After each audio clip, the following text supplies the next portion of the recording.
On va ouvrir la parole de Dieu et euh, donc vous pouvez déjà ouvrir votre Bible à Livre des Actes, chapitre 9, verset 31. Et vous pourrez la laisser ouverte sur vos genoux pendant tout le temps parce on va lire un certain nombre de passages au fur et à mesure. Alors pour un prédicateur, c'est jamais simple de découper, savoir où on commence, où on termine une prédication. Et là, je dois avouer que c'est un vrai casse-tête pour moi. Donc, ça va être assez large. On va prendre des sections ensemble du texte. Donc, je vais dire à chaque fois le numéro de verset. Ça s'affichera. Vous pouvez regarder sur votre Bible. Parce qu'il y a un certain nombre de répétitions. Donc, on prendra tous les éléments importants. Mais on va éviter les répétitions. Mais on va essayer de comprendre l'action dans son ensemble pour voir comment les différentes personnes ont vécu cela. Donc, acte 9, verset 31. Et pour bien comprendre ce dont on va parler, cette semaine, j'écoutais la radio dans la voiture et sur France Info, à un moment, sur, il y a un reportage sur les campagnes de vaccination au Royaume-Uni. Donc pas en France, autre contexte. Hein. Et il y a le témoignage de quelqu'un qui est bénévole et qui accompagne les personnes qui se font vacciner pour circuler dans le bâtiment, remplir un certain nombre de dossiers. Et justement, ce bénévole nous partageait une expérience. Il y a une péricultrice donc, qui s'occupe d'enfants qui a reçu le vaccin contre le Covid. Et en sortant du centre de vaccination, en étant vaccinée, elle commence à pleurer en disant ne pas mériter le vaccin. Qu'est-ce que j'ai fait pour mériter le vaccin? Il y a tellement de personnes autour de moi qui sont décédées, mais moi, qu'est-ce que j'ai fait pour mériter le vaccin? Et c'était vraiment une forte émotion. La personne était en train de pleurer. 100 000 concitoyens anglais sont décédés. Et pourquoi moi, j'ai droit à cette injection qui m'évitera certainement des formes graves de la maladie? C'est immérité.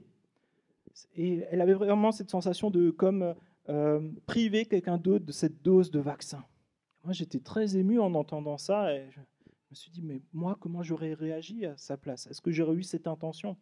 Et vous savez, la Bible, elle nous présente aussi la vie éternelle comme la vie éternelle dans la présence de Dieu comme un cadeau immérité. Et ça suscite beaucoup d'incompréhension.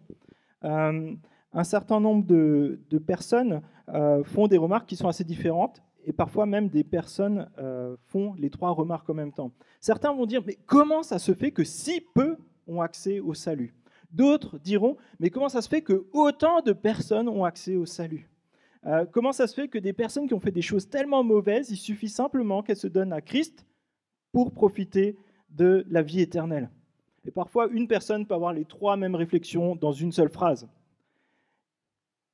On est vraiment dépassé par ce cadeau immérité de Dieu. Et ce matin, nous verrons que Dieu ne fait pas de favoritisme. Celui qui le craint et pratique la justice est agréable à Dieu. Et on verra aussi que pour que l'Église en profite, Dieu a dû enlever l'obstacle de l'incrédulité, l'obstacle du légalisme, l'obstacle ethnique et l'obstacle de l'hostilité. Donc, acte 9, verset 31. L'Église était en paix dans toute la Judée, la Galilée et la Samarie. Elle s'édifiait, marchait dans la crainte du Seigneur et grandissait grâce à l'aide du Saint-Esprit. Dans le texte qu'on a lu la semaine dernière, Dieu a dit stop à la persécution par la conversion de Saul, qui deviendra l'apôtre Paul. Il a dit stop à la persécution des chrétiens dans ce temps-là. Et aussi, il y a des changements politiques qui s'opèrent. Ça fait que le Sanhédrin, donc le tribunal religieux, avait moins de pouvoir à ce moment-là. Et Dieu utilise ce temps pour que l'Église grandisse en maturité, mais aussi en nombre.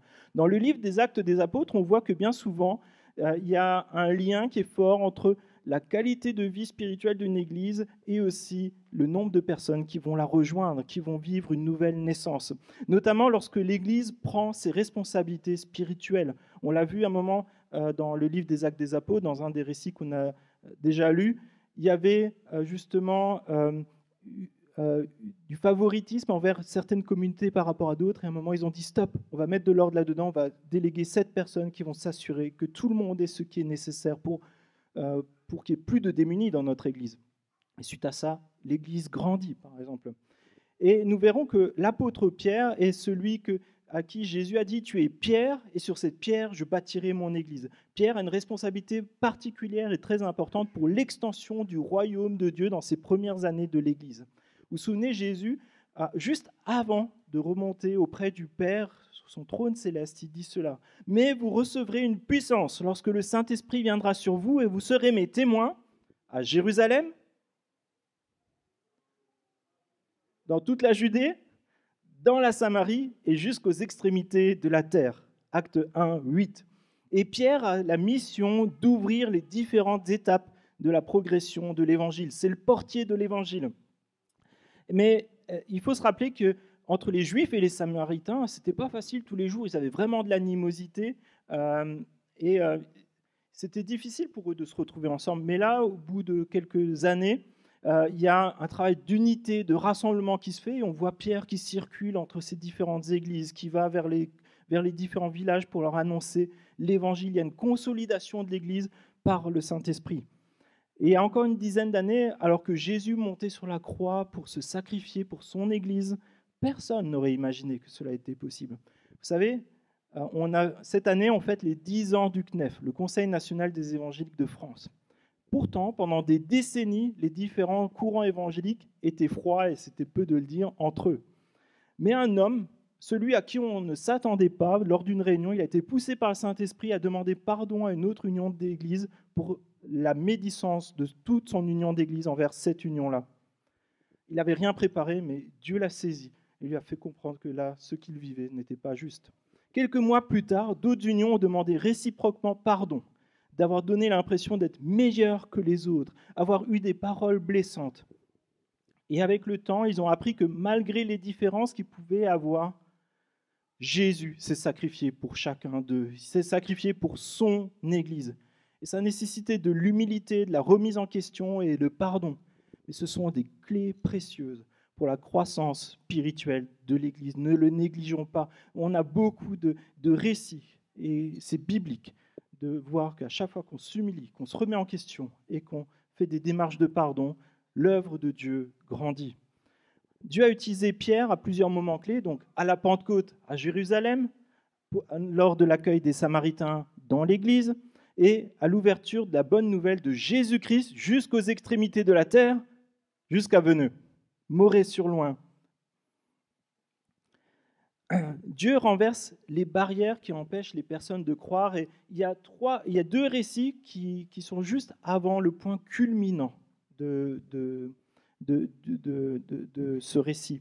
Et on voit qu'il y a un problème d'incrédulité déjà qui est présent, et il y a cette incrédulité qui doit être d'abord renversée dans l'Église même. Est-ce que Dieu est bien tout-puissant? Et il est question de maladie, verset 33.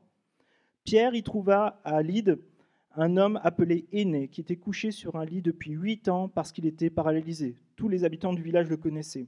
Pierre lui dit, « Énée, Jésus-Christ te guérit. Lève-toi et fais toi-même ton lit. » Aussitôt il se leva, et tous les habitants de Lyde et du Saron le virent et se convertirent au Seigneur. Là, Dieu utilise une guérison miraculeuse pour conduire tout un village à découvrir l'Évangile et à se donner à Christ parce que Dieu est tout-puissant. Juste quelques versets plus loin, il est encore question d'incrédulité qui a besoin d'être renversée parce que même la mort ne peut pas résister à Jésus-Christ. C'est pas terminé. Les disciples de Jaffa, donc à une vingtaine de kilomètres de Lyde, viennent chercher Pierre car une sœur de l'Église, Tabitha, est décédée. Verset 39. Toutes les veuves l'entourèrent, donc Tabitha, en pleurant, toutes les veuves l'entourèrent, donc Pierre, et lui montrèrent toutes les robes et les manteaux que faisait Tabitha quand elle était avec elle. Pierre fit sortir tout le monde, se mit à genoux et pria. Puis il se tourna vers le corps et dit, « Tabitha, lève-toi !» Elle ouvrit les yeux, et quand elle vit Pierre, elle s'assit. Il lui donna la main et la fit lever. Il appela ensuite les saints et les veuves et leur présenta Tabitha vivante. Cela fut connu de tout Jaffa, et beaucoup crurent au Seigneur. De ce temps, il faut comprendre qu'il n'y avait pas d'assurance vieillesse, d'assurance retraite. Ce sont les membres de la famille qui devaient s'occuper de leurs aînés qui ne pouvaient plus travailler. Mais comment ça se passe lorsque on est veuve et qu'on n'a pas d'enfant? On doit simplement mourir comme ça, sans l'assistance de personne? Non, c'est là justement que Dès le début de l'Église, il y a cette solidarité qu'on a déjà vue dans le livre des Actes des Apôtres. Et Tabitha est justement disponible. Elle prend soin de ses veuves, elle leur coud des vêtements, elle leur donne sans doute aussi une aide alimentaire. Et tout le monde est touché par cet amour qui est déversé au travers de Tabitha par Dieu. Et Pierre fait sortir tout le monde, et ce qui est touchant, je trouve, c'est qu'il ne va pas juste dire « Ah Tabitha, lève-toi, c'est moi qui le décide ». Non, il se met à genoux et il prie. C'est quand la dernière fois que nous sommes mis à genoux pour prier, pour quelque chose qui nous semblait impossible? Quand, pour la dernière fois, on était comme des enfants et demandait à Dieu d'accomplir quelque chose qui nous tenait tellement à cœur, et simplement en lui disant « Si tu le veux, fais-le ». Et Tabitha se lève, et beaucoup d'habitants croient en Jésus. Il y avait de l'incrédulité à lever dans le sens que Dieu peut tout faire. Mais comprenez bien que c'est Pierre qui obéit à Dieu, ce n'est pas Dieu qui obéit à Pierre. Pierre est à l'écoute de Dieu, il voit les besoins et il sait que Dieu veut agir. Il se met à genoux et il prie, il est dépendant de Dieu. Et Dieu accomplit des miracles. Ce n'est pas Pierre qui les accomplit, c'est Dieu. Ce n'est pas la volonté de Pierre qui s'accomplit, mais la volonté de Dieu. C'est Dieu qui décide et c'est surtout Dieu qui est glorifié. Et c'est un rappel pour nous à rester humbles devant Dieu. Et nous voyons que Dieu ôte déjà en premier les barrières de l'incrédulité. On va comprendre après aussi peut-être cette démarche. Il le fait par des miracles pour amener des personnes à le rencontrer. Après une résurrection, on peut se dire « Ok, c'est bon, on est arrivé au summum. Qu'est-ce qu'il peut y avoir après ?»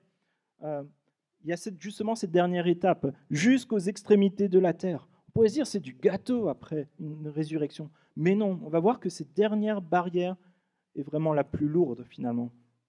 Non, le problème, ce n'est pas les non-croyants, mais c'est justement les disciples de Jésus-Christ qui ont besoin de vivre un miracle. Et on voit que Dieu ôte l'obstacle du légalisme. Chapitre 10, verset 1.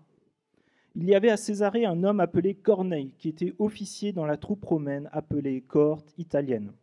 Vers 3 heures de l'après-midi, il vit clairement dans une vision un ange de Dieu entrer chez lui et lui dire « Corneille !» Il fixa les regards sur lui et, rempli de crainte, répondit « Qu'y a-t-il, Seigneur ?» L'ange lui dit « Tes prières et tes dons que tu as faits sont montés devant Dieu, et il s'en est souvenu. Maintenant envoie des hommes à Jaffa, fais venir Simon, surnommé Pierre. Il est logé chez un certain Simon, un tanneur, dont la maison se trouve près de la mer. » Dès que l'ange qui lui avait parlé fut parti, Corneille appela 2 de ses serviteurs et un soldat pieux parmi ceux qui étaient attachés à son service. Il leur raconta tout ce qui s'était passé et les envoya à Jaffa. Alors ce qu'il faut comprendre déjà, c'est que pour les Juifs, ce n'était pas du tout envisageable de rentrer dans la maison d'un païen, sous peine de devenir impur. Alors manger avec lui, et en plus peut-être des viandes qui ne sont même pas cachères, c'est encore pire. C'est impensable. Certains païens, comme Corneille, pourtant, sont attirés par la foi juive, par cette rencontre avec Dieu, et ils assistent au culte dans la synagogue, et ils lisent et respectent les Écritures. Ils font du mieux qu'ils peuvent en fonction des connaissances qu'ils ont et de leur capacité à suivre Dieu. Et Corneille est l'exemple d'un homme qui est sincère. Il cherche Dieu, il vit en accord avec ce qu'il a compris de Dieu, il prie et il essaye même d'aider son prochain. Mais nous le verrons plus tard, Corneille n'a pas mérité le salut par ses œuvres. Peut-être tu es là, présent dans cette salle, ou peut-être tu es en train d'écouter cette vidéo. Si tu cherches sincèrement Dieu, Dieu te trouvera. Dieu apprécie les hommes et les femmes qui font cette démarche de chercher Dieu avec un cœur sincère et qui essaient de vivre une vie juste avec les éléments qu'ils ont. Ce n'est pas pour ça qu'on est sauvé, mais Dieu est attentif à cela. Le verset 9, le lendemain, alors que ces hommes étaient en route et qu'ils approchaient de la ville, Pierre monta sur le toit vers midi pour prier. Il eut faim et voulut manger. Pendant qu'on préparait le repas, il tomba en extase. Il vit le ciel ouvert et un objet ressemblant à une grande nappe attachée aux 4 coins qui descendait et s'abaissait vers la terre. À l'intérieur se trouvaient tous les quadrupèdes et reptiles de la terre, ainsi que les oiseaux du ciel. Une voix lui dit « Lève-toi, Pierre, tue et mange. » Mais Pierre dit « Certainement pas, Seigneur, car je n'ai jamais rien mangé qui soit souillé ni impur. » À nouveau, une deuxième fois, la voix lui parla « Ce que Dieu a déclaré pur, toi ne le considères pas comme impur. » Et cela se produisit 3 fois. Et aussitôt, après, l'objet disparut dans le ciel. Imaginez, vous avez faim, et je pense que là, ça commence à devenir juste l'heure, où ça commence à être intéressant. Fermez les yeux et qu'est-ce que vous imagineriez manger de bon à midi? David? Tarte flambée, excellent choix. Un rôti? Lola?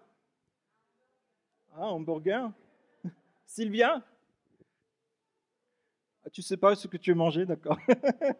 Romain, toi tu sais? D'accord, de la viande. Et là, pour Pierre, c'est complètement différent. C'est tout ce qu'il ne veut pas manger qui est en train de venir vers lui. Imaginez le choc. C'est troublant. Imaginez, vous n'aimez pas du tout les choux de Bruxelles et Dieu vous montre les choux de Bruxelles qui arrivent. Les enfants, c'est bien de manger du chou de Bruxelles quand même. Mais vous comprenez que dans l'Ancien Testament, Dieu a donné des commandements au peuple juif. Ils doivent vivre différents de tous les autres peuples afin qu'ils soient un signe pour les attirer à se confier à Dieu. Et dans l'Ancien Testament, ils découvrent que ce n'est pas si facile que ça, que c'est même impossible, parce que tant qu'il n'y a pas ce changement de cœur, on peut juste faire attention à ce qu'on mange, mais notre attitude envers les uns et les autres et les 10 commandements ne change pas. Aimer son prochain, ne pas lui faire de mal, ne pas voler, ça se fait que lorsqu'on a un changement de cœur. Et Pierre est chrétien, pourtant il respecte encore les commandements de l'Ancien Testament, autant qu'il le peut en tout cas. Mais pas facile de remettre en cause des habitudes culturelles, même lorsqu'elles ne viennent pas de Dieu. Et je pense que là, on est tous concernés, peu importe de notre héritage dans notre passé, de notre culture. On a tous des habitudes qu'on sait qui ne viennent pas de Dieu, qui ne plaisent pas à Dieu, mais on en lutte avec. Nous avons besoin de lâcher des préjugés et de lâcher parfois des ancres qui sont profondément attachées dans notre culture, dans nos habitudes, dans un certain confort et une certaine sécurité. Ça nous rassure de continuer de faire les mêmes choses. Et nous avons rarement la capacité de tout remettre en cause en profondeur en même temps. Si Dieu nous avait demandé du jour au lendemain de changer complètement dans tous les petits domaines de nos vies, on n'aurait jamais réussi à le faire. Et pourtant, parfois, on le demande à des personnes qui viennent juste de rencontrer Christ. Nous avons rarement la capacité de tout abandonner. Mais Dieu révèle au fur et à mesure parce que Dieu prend soin de nous. Et il veut qu'on en soit simplement malléable et lui va s'occuper du reste. Dieu a préparé le terrain en amenant Pierre chez Simon le tanneur. Le métier de tanneur, il n'était pas spécialement bien vu, même s'il était utile, parce que perpétuellement, en fait, il fallait travailler avec des animaux morts et ça faisait qu'on était perpétuellement impur, on ne pouvait pas participer au culte dans la synagogue. Et Dieu amène Pierre à faire un pas de plus, mais c'est un pas qui est immense pour l'Église. Et pour ça, il utilise les grands moyens et Dieu est obligé d'insister. Ce que Dieu a déclaré pur, toi ne le considères pas comme impur. Et ça me rappelle que nous aussi, moi aussi, je suis têtu et j'ai du mal à parfois à considérer l'un et l'autre comme aimés de Dieu. Ce n'est pas parce que je vais le fréquenter que je vais être impur. Combien de fois est-ce que Dieu a dû s'y reprendre à plusieurs fois pour nous faire passer un pas de plus vers quelqu'un d'autre, pour l'aimer, pour passer un peu de temps avec lui. Et après, au fur et à mesure, finalement, c'est devenu quelqu'un de précieux, un ami précieux. Verset 17. Pierre restait perplexe sur le sens de la vision qu'il avait eue. Pendant ce temps, les hommes envoyés par Corneille avaient demandé où était la maison de Simon. Ils se présentèrent à la porte et appelèrent pour savoir si c'était bien là que logeait Simon, surnommé Pierre. Pierre réfléchissait encore à la vision quand l'Esprit lui dit « Il y a 3 hommes qui te cherchent, lève-toi, descends et pars avec eux sans hésiter, car c'est moi qui les ai envoyés. » Pierre descendit et dit à ces hommes « Me voici, je suis celui que vous cherchez. Quelle est la raison qui vous amène ici ?» Ils lui répondirent « L'officier romain Corneille est un homme juste et craint Dieu. Toute la nation des Juifs lui rend un bon témoignage. Or, il a été divinement averti par un saint ange de te faire venir dans sa maison et d'écouter tes paroles. » Alors Pierre les fit entrer, les logea. Le lendemain, il se leva et partit avec eux. Quelques-uns des frères de Jaffa l'accompagnèrent. Dieu prépare progressivement Pierre à sa mission, à faire un pas de plus dans la confiance avec Dieu. Et pour l'accomplir, il devait d'abord être prêt à abandonner une certaine piété de façade. Il devait être aussi prêt à abandonner des a priori sur les païens. Et j'ai trouvé cette définition du légalisme, que j'ai adaptée un tout petit peu. C'est une sorte de piété hypocrite qui se contente de faire des choses en apparence pour en tirer une satisfaction personnelle et un sentiment d'accomplissement. Vous savez, un croyant comme vous et comme moi, comme chacun d'entre nous, on est tous attirés par la séduction du légalisme religieux. Ça sonne bien comme ça, mais ce n'est pas une bonne chose. Vous savez, parfois, lorsque les lois, les règles commencent à remplacer notre relation personnelle avec Dieu, le faire devient plus important que le cœur. Exemple, tu es dans l'équipe de ménage, tu nettoies, mais tu le fais un moment juste parce qu'il faut le faire, tu ne le fais plus comme un service pour Dieu et pour les frères et sœurs. Ou peut-être parfois lorsque la parole de Dieu qui est censée être un miroir pour toi, pour grandir, finalement ça devient un microscope pour chercher les détails qui ne vont pas dans la vie de quelqu'un d'autre. Tu l'as vu, il a osé venir à l'église avec un jeans troué. Ah, dommage que telle personne n'était pas là pendant la prédication. Il aurait enfin entendu qu'il ne fallait pas dire de gros mots. Ou alors dépenser beaucoup d'énergie à décortiquer des passages bibliques pour en tirer des petites subtilités, alors qu'on passe presque aucun temps à aimer Dieu et à aimer son prochain. Lorsque la compétition et la performance remplacent notre passion pour Dieu. Et là, je pense qu'on est tous touchés par ça. On essaie d'avoir une belle prière qui est compréhensible, et puis quand on entend des ou des grands amen, amen, ça nous touche quand même. Hein, c'est un encouragement, il faut continuer de le faire, mais comment est-ce qu'on perçoit ça? Nous lisons la Bible peut-être aussi parfois davantage pour avoir plus de culture et sans se laisser toucher par Dieu pour être transformé. Parfois même, ça amène à de la superstition en se disant, en fait, si je fais ceci ou cela, Dieu va me bénir plus. Si je fais 1 heure de prière par jour, Dieu va me bénir plus. Si je donne tant et tant de pourcentage des sommes que je reçois, je vais être béni plus. Comprenons que Dieu nous aime et il nous cherche. Et si nous faisons les choses par passion, tout ce que nous ferons suffira. Bien sûr, il faut mettre des bonnes habitudes en place, mais quel est le cœur qu'il y a derrière? Et nous sommes tous en lutte avec les apparences et les habitudes, mais Dieu est vainqueur. Si tu veux être disponible pour Dieu, Dieu est vainqueur de ses habitudes. Pour les premiers disciples, c'était choquant que des Romains, que des Anglais, que des Chinois, des Français et même des habitants de Moret-Loing et Orvannes puissent entrer dans la famille de Dieu. Vous comprenez ça? C'était choquant que nous, ici, on se réunisse et qu'on commence à chanter pour Jésus-Christ. C'était inconcevable pour eux. Pour ôter cette barrière ethnique, Dieu devait d'abord lever la barrière du légalisme. Verset 24. Ils arrivèrent à Césarée le jour suivant. Corneille les attendait. Visiblement, il était comme devant la porte en attendant qu'ils arrivent. Il avait invité sa parenté et ses amis intimes. Mes amis, une bonne nouvelle, cela se partage. Et comprenez que Corneille a pris des risques en invitant ses proches. Et si Pierre n'était pas venu? Parce qu'il n'y avait aucune raison qu'il vienne. Un juif n'avait aucune raison de rentrer dans sa maison. Mais Corneille a confiance en Dieu et il souhaite partager cette bonne nouvelle avec les personnes qu'il aime, ces personnes qui sont proches. Verset 25. Lorsque Pierre entra, Corneille, qui était venu à sa rencontre, se jeta à ses pieds et se prosterna. Mais Pierre le releva en disant « Lève-toi, moi aussi je suis un être humain. » Et là, je sais que c'est un peu le truc en plus, mais il y a peu de versets qui abordent ce sujet-là. Mais il est question d'abus spirituel.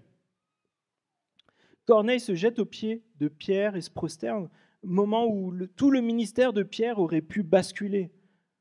Comment il peut être facile de voler la gloire de Dieu alors qu'on a été l'outil, par exemple, d'une résurrection, de grands réveils, d'une conversion? Combien vite on peut prendre la gloire de Dieu? Et l'histoire démontre que des hommes qui avaient vraiment bien démarré leur ministère, qui étaient zélés pour Dieu, ils sont tombés lourdement et ont sali le nom de Jésus-Christ. Encore récemment, Ravi Zacharias, il y a des dossiers qui remontent. Combien de vidéos circulent sur Internet avec des prédicateurs ou d'autres personnes qui exploitent la crédulité, les sentiments de leurs auditeurs pour leur propre intérêt, leur propre gloire? Peut-être vous êtes en responsabilité aujourd'hui dans l'Église, notamment vous êtes enseignant, peut-être conducteur de louanges. Faisons attention à notre cœur. Mais peut-être pour chacun d'entre nous, par exemple, quand quelqu'un vient nous demander un conseil et que nous commençons à prendre des décisions à sa place, Là aussi, nous sommes déjà dans cette situation. Faisons attention. Verset 27. Tout en conversant avec lui, il entra et trouva beaucoup de personnes réunies. Donc, c'est Pierre et Corneille qui sont en train de marcher, peut-être encore dans l'allée, et puis il rentre dans la pièce et il voit plein de personnes qui sont réunies et qui l'attendent. Vous savez, leur dit-il, donc Pierre, qu'il est interdit à un juif de se lier à un étranger ou d'entrer chez lui. Mais Dieu m'a montré qu'il ne faut pas déclarer aucun être humain souillé ou impur. C'est pourquoi je n'ai pas eu d'objection à venir quand vous m'avez appelé. Par contre, j'ai quand même une question pour vous. Je vous demande donc pour quelle raison m'avez-vous fait venir? Et Pierre franchit maintenant cette barrière. Il était déjà chez Simon le tanneur. Il a besoin d'entendre 3 fois la même vision. Il a besoin d'un message de Dieu double confirmé par des envoyés de Corneille pour franchir un cap qui est extrêmement important pour toute l'histoire de l'Église et pour nous ici aujourd'hui aussi. C'est comme quand vous avez besoin d'ouvrir un grand coffre-fort, il faut que 2 personnes viennent avec 2 clés pour ouvrir en même temps. Et Corneille lui explique sa rencontre avec l'ange et conclut ainsi, verset 33. Maintenant donc, nous sommes tous devant Dieu pour écouter tout ce que le Seigneur t'a ordonné de nous dire. Quelqu'un qui veut rencontrer Dieu se met à son écoute. Comme Pierre aussi, un disciple de Jésus doit toujours rester enseignable pour vivre selon la volonté de Dieu et parfois aller dans des endroits où il n'imaginait jamais aller. Verset 34, alors Pierre prit la parole et dit, « En vérité, je reconnais que Dieu ne fait pas de favoritisme, et quand dans toute nation, celui qui craint et qui pratique la justice, lui est agréable. Dieu ne fait pas de favoritisme. Tous peuvent s'approcher de lui. La crainte de Dieu, c'est le commencement de la sagesse. La sagesse, ça consiste à chercher Dieu et demander à Dieu de se révéler à nous. Peut-être ce matin, tu es arrivé d'une façon improbable à ce moment-là de la prédication. C'est peut-être que Dieu veut t'appeler. Ce que tu as fait dans ton passé n'a aucune importance aujourd'hui. Ce qui compte, c'est ce que Dieu veut pour toi, pour les prochaines années de ta vie. Et Pierre est en train de présenter la personne et l'œuvre de Jésus-Christ. Verset 36. Dieu a envoyé sa parole aux Israélites en leur annonçant la paix par Jésus-Christ, qui est le Seigneur de tous. Vous savez ce qui est arrivé dans la Judée après avoir commencé en Galilée suite au baptême que Jean a prêché. Vous savez comment Dieu a déversé une onction de Saint-Esprit et de puissance sur Jésus de Nazareth, qui allait de lieu en lieu faisant le bien, en guérissant tous ceux qui étaient sous la domination du diable, parce que Dieu était avec lui. Nous sommes témoins. Et Pierre, quand il dit ça, c'est qu'il était avec Christ, de tout ce qu'il a fait dans les pays des Juifs à Jérusalem. Lui qu'ils ont tué en le clouant sur la croix. Dieu l'a ressuscité le 3e jour et a permis qu'il apparaisse, non à tout le peuple, mais aux témoins choisis d'avance par Dieu, à nous qui avons mangé et bu avec lui après sa résurrection, ce que nous venons aussi de faire là. Nous avons célébré la résurrection de Jésus-Christ. Jésus nous a ordonné de prêcher au peuple et d'attester que c'est lui que Dieu a désigné juge des vivants et des morts. Tous les prophètes rendent de lui le témoignage que toute personne qui croit en lui reçoit par son nom le pardon des péchés. Dieu a envoyé Jésus-Christ pour apporter la paix. La puissance de Dieu est manifestée par Jésus-Christ qui guérit ceux qui ont besoin d'être consolés, d'être libérés de la domination du péché et du diable. Jésus est crucifié, il est mort pour subir la condamnation qui aurait dû être la nôtre, parce que nous étions ennemis de Dieu, mais il est aussi ressuscité, et nous sommes ressuscités avec lui, pour démontrer que Jésus est désigné juge des vivants et des morts. Tout pouvoir a été remis à Jésus-Christ par Dieu le Père. Jésus n'a pas fait les choses en secret, mais il a utilisé des personnes qui étaient témoins de tout ce qu'il a accompli. Jésus est le Messie, le Sauveur, le libérateur du péché, celui qui nous réconcilie avec Dieu. Jésus a accompli tout ce que les prophètes annonçaient depuis des centaines d'années par sa personne et par ses œuvres. Toute personne qui croit en Jésus peut obtenir le pardon de ses péchés. Ça paraît tellement simple comme ça. Pourtant, c'est tellement difficile pour des personnes qui sont en lutte avec Dieu. Ce matin, ne lutte pas avec Dieu. Saisis ses promesses. Verset 44. Pierre parlait encore quand le Saint-Esprit descendit sur tous ceux qui écoutaient la parole. Tous les croyants circoncis qui étaient venus avec Pierre furent stupéfaits de ce que le don du Saint-Esprit était déversé même sur les non-juifs. En effet, ils les entendaient parler en langue et célébrer la grandeur de Dieu.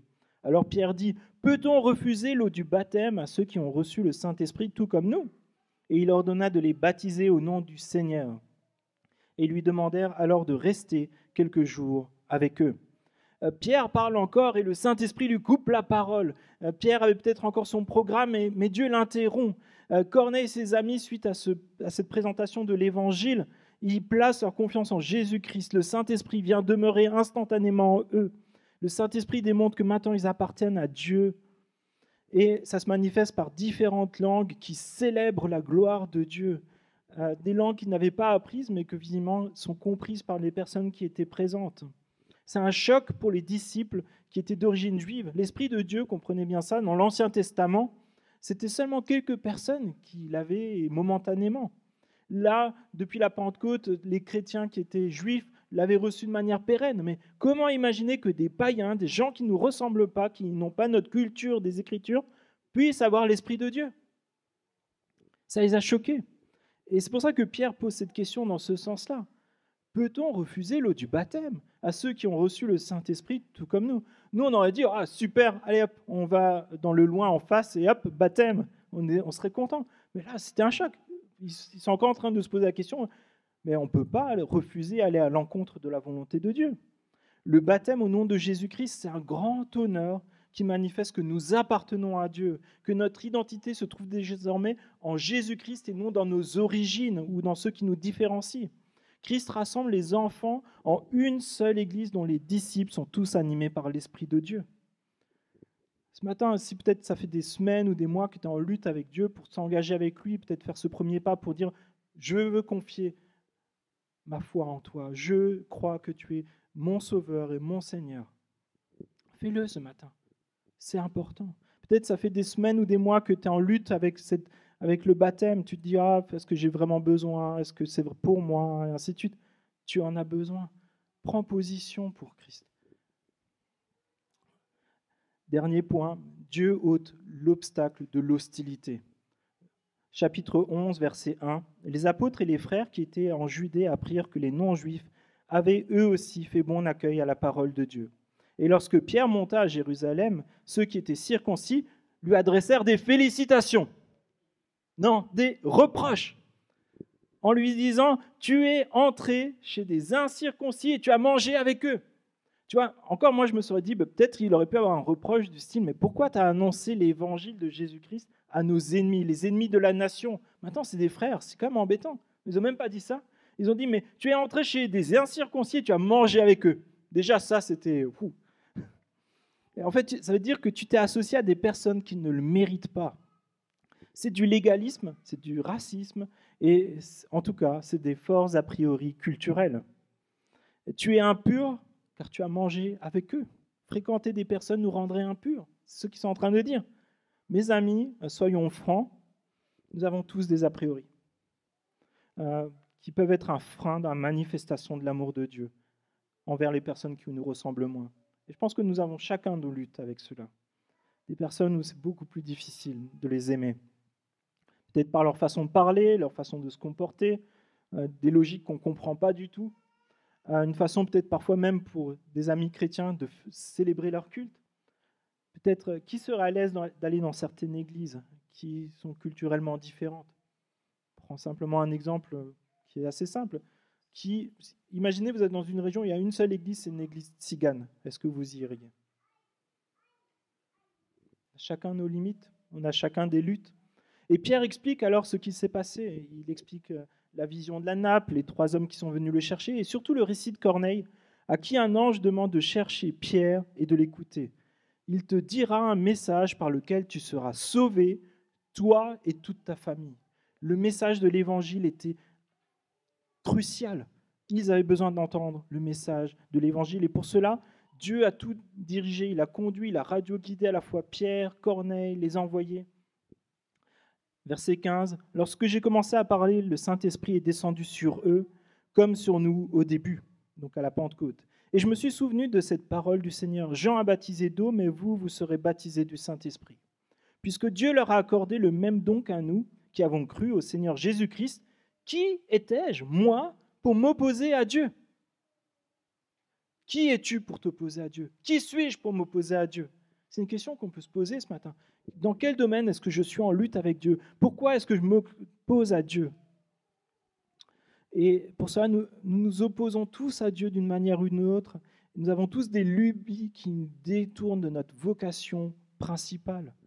Mes amis, ce matin, c'est vraiment peut-être un temps de repentance pour que nous puissions nous confesser à Dieu, lui dire que nous voulons lui obéir. Nous ne voulons pas inventer les choses comme ça nous arrange ou rester dans notre confort, mais nous voulons rester disponibles pour notre vocation d'aimer les autres. Cette semaine, on avait une rencontre avec plusieurs responsables d'églises, donc c'était des églises qui sont un peu différentes de la nôtre aussi. Et ce qui était fort, c'est qu'à un moment, quelqu'un a conclu comme ça. Il a dit dans Jean 17, ce qui est dit finalement, c'est que tous verront que Christ est Seigneur, à l'amour que nous avons les uns pour les autres et à l'unité que nous avons ensemble et avec Dieu. Aujourd'hui, où en est notre amour? Où en est notre unité? Sommes-nous disponibles pour être transformés par Dieu? C'est vraiment, je pense, un appel et je me sens vraiment concerné personnellement, mais je pense que chacun d'entre nous l'est. Nous avons besoin de changer d'attitude, d'abandonner des péchés qui nous gâchent notre vie spirituelle. Accueillir des personnes même si elles sont différentes. Célébrer Dieu pour des personnes qui deviennent disciples. Ne restons pas indifférents. Et pour conclure, je voudrais juste répondre à 2 questions qui sont quand même importantes. Corneille était-il déjà sauvé avant l'arrivée de Pierre? Corneille, est-ce que le fait de prier, de faire du bien à son prochain, est-ce que ça suffit pour être sauvé? Suffit-il de croire qu'il y a un Dieu et lui parler pour être sauvé? Déjà, il faut comprendre que le message de l'Évangile doit toujours être annoncé. Les personnes ont besoin d'entendre parler de Jésus-Christ. Et c'est ce verset-là qui ressort. Tu seras sauvé, toi et toute ta famille, lorsque Pierre t'aura parlé de l'Évangile de Jésus-Christ. L'Évangile est la puissance de Dieu pour le salut. Il n'y a aucun autre moyen. Deuxièmement, le pardon des péchés ne se trouve que par Jésus-Christ, pas par tout ce qu'on peut faire. Et il est dit, tous les prophètes rendent de lui le témoignage que toute personne qui croit en lui reçoit par son nom le pardon des péchés. Il faut croire en Jésus et ce qu'il a fait. Troisièmement, les Juifs pieux, comme les païens, ont besoin de se repentir. Dans le livre des Actes, au chapitre 2, au moment de la Pentecôte, ce sont des Juifs pieux, c'est des personnes qui passent leur temps à lire les Écritures, à prier, et pourtant ils avaient besoin de se repentir. Ils avaient besoin de se diriger vers Dieu. Il ne suffit pas de naître dans une famille chrétienne pour être chrétien. À un moment, il y a besoin de se repentir. Même si tu connais ta Bible par cœur, à un moment, tu as besoin de te repentir, d'abandonner ta vie passée pour commencer cette nouvelle vie avec Dieu, d'abandonner ton péché pour te tourner vers Dieu. Deuxième question, si Christ a ôté les barrières ethniques et culturelles, qu'est-ce que cela implique?